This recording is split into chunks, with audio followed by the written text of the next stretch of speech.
नमस्कार. ज्यांचा 10th CBSEचा result आज आला आणि ज्यांनी यश मिळवलं त्या सर्वांचं अभिनंदन.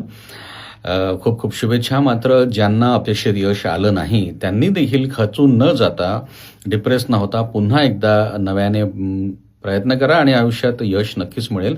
अपयश ही यशाची पहिली पायरी असते असं म्हटलं जाते. मात्र अपयश हे जीवनात आवश्यक असतं, कारण अनेक गोष्टी त्यातून आपण शिकत असतो, त्यातून आपल्याला अनुभव मिळत असतो.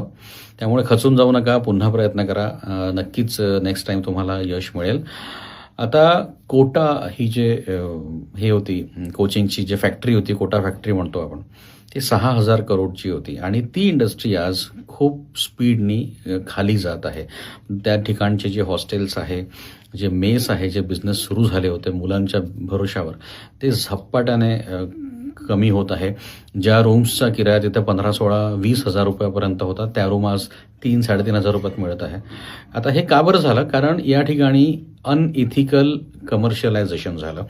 विद्यार्थी हा शिकत असतो आणि त्याला शिकवण्यासाठी गुरु मार्गदर्शन करत असतो.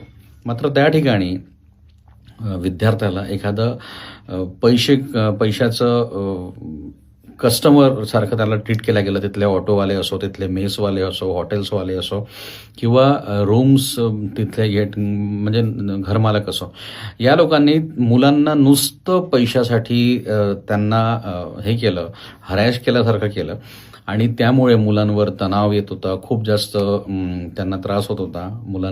अनेक मुलांनी दुर्दैवाने आत्महत्या केल्या आणि त्यामुळे आज ती जी इंडस्ट्री आहे कोटाची, ही झपाट्याने रिकामी व्हायला लागलेली आहे.